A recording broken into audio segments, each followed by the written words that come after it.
My name's Paul Grogan and welcome to the How to Play video for Tranquility, designed by James Emerson and published by Board Game Hub, who sponsored this video. Tranquility is a 1 to 5 player, fully cooperative game in which you are sailing across the seas to find an island paradise. Working together with the other players, you will try to complete a grid of cards, guiding the ship home before any player runs out of cards. However, navigating the islands isn't easy and communication between the players is limited, so you'll have to make the right choices with the cards in your hand whilst trying to anticipate what your colleagues will do. For your first game, it is recommended to play the standard game, so remove all of the expansion cards and return them to the box. I'll explain those more at the end of this video. Place the 24 border cards so that they make a frame to what will be a 6x6 playing area for the rest of the cards. Set aside one start card per player and return any extra ones to the box. Take all of the island and finish cards and shuffle them together. Then deal them to each player divided as evenly as possible. There are 85 cards in total, so unless you're playing solo or with 5 players, some players will have more cards than others, and that's okay. Each player should then draw a starting hand of 5 cards from their individual draw piles. Cards in your hand are kept secret from the other players at all times. Then take the previously set aside start cards and give one card to each player, who shuffles it into their draw pile. The player with the fewest cards in their draw pile should start, or you can choose a start player at random. With setup complete, you're now ready to begin the game. I'm going to cover the rules for the 2 to 5 player game here. If you're playing solo, there are some changes which are summarised on the reference card. Beginning with the start player and then proceeding clockwise, players take turns one at a time until the game is either won or lost. To win the game, you must all work together to complete the grid and also have placed a start and finish card. Then you can all live out your days on an island paradise. You will lose if a single player can no longer play or discard any cards, causing the ship to be lost forever on the endless sea. On your turn, you must take one of 2 possible actions, either play a card or discard 2 cards. Whichever action you take, after resolving the action, you then draw back up to your hand size of 5 cards by drawing cards from the top of your draw pile. If your draw pile runs out, just keep playing but no longer draw any cards. One very important rule is that you may not communicate with the other players during the game. The exception to this is when talking about the start card, which I'll explain in the next chapter. To play a card, choose any card in your hand and play it anywhere within the grid, following these rules. Each island card is numbered, and cards must be placed so that the grid ascends in numerical order from bottom left to top right, first along the bottom row from left to right, followed by the second row moving from left to right, and so on. If you place a card next to an existing card in the ascending sequence, compare the numbers of the 2 cards. The difference between those numbers tells you how many cards you must discard from your hand.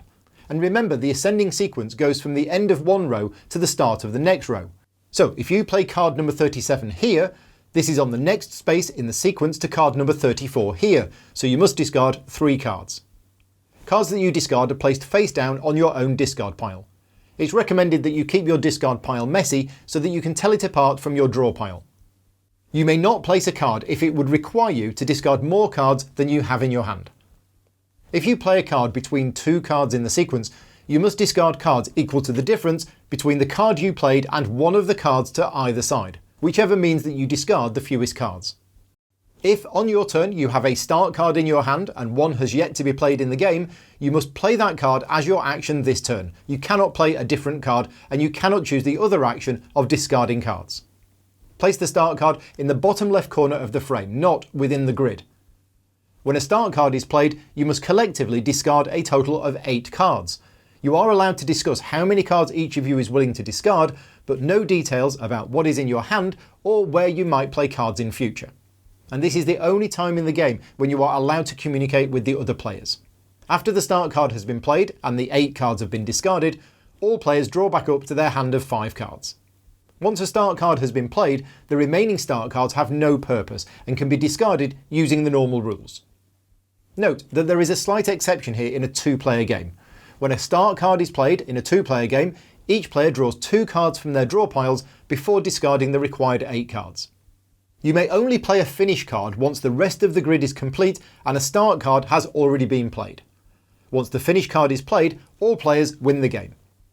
Finish cards may be discarded using normal rules, but be careful, there are only 5 of them in the game and you cannot win without a finish card being played. Instead of playing a card, you can choose 2 cards from your hand and place them face down on your discard pile.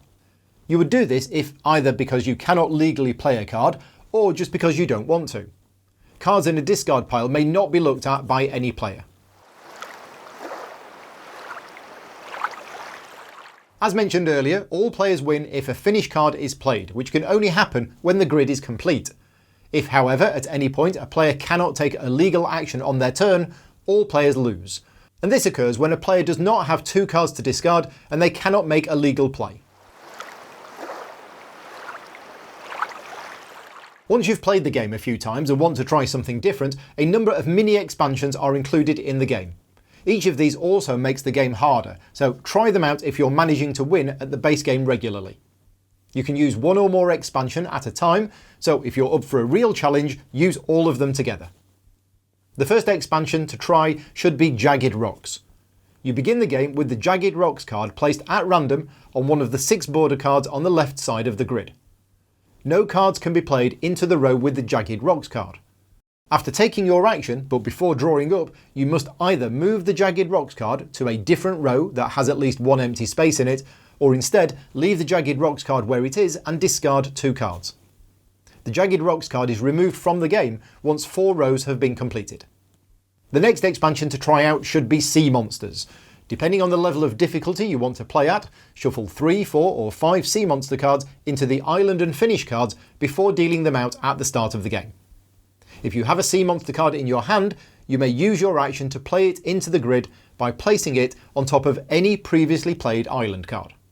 The Sea Monster destroys the card and then both cards are removed from the game. You may never discard a Sea Monster from your hand. The only way to get rid of it is to play them into the grid. And the game cannot be won as long as any player has a Sea Monster card in their hand. So if somebody is about to play a finish card and somebody is holding a Sea Monster, they must announce this. The player who is about to play the finish card must then play something else. And that finish card can only be played once all players have no Sea Monsters in their hand. The third mini expansion is Storm and Compass, which is the most difficult of the 3. During setup, shuffle the 6 Storm cards into the Island and Finish cards before dealing them out. The 6 Compass cards are placed nearby. Whenever you draw a Storm card, you must immediately reveal it and resolve it, and then draw a replacement card. When you draw a yellow Storm, place the card in front of you and immediately discard down to 3 cards. This is your new hand limit until the Storm card is resolved. It's possible to have more than 1 yellow Storm in front of you. If you have a yellow Storm when a start card is played, you may choose to discard the top 2 cards of your draw pile without looking at them to contribute to the 8 cards that must be discarded. When you draw a purple Storm, place the card on one of the 6 border cards on the left side of the grid, on a row that has at least 1 empty space. No cards can be played in this row while there is a Storm there. When you draw an orange Storm, place the card face up in front of you. And from now on, if you choose to play a card, you can only play next to an existing card. You can, however, still choose the action to discard 2 cards. To remove any of these Storms, you need a Compass. Compass cards are required in 3 different ways. 1. When the start card is played. 2. When a row is completed with consecutively numbered cards. And 3. When a player, as their action, chooses to discard their whole hand.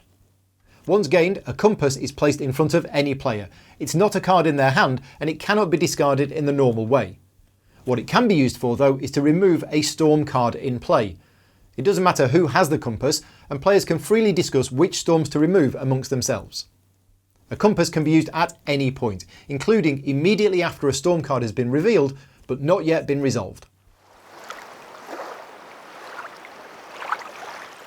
As well as being able to play solo, which I mentioned earlier on, there are also some additional variants in the rulebook to change the way that the game plays, including rules for a competitive version of the game. I hope you found this video useful in learning how to play Tranquility. If you have any questions about the game, please post them in the comments below.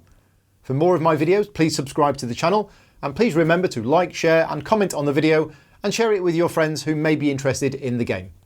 Until next time, take care, and thanks for watching.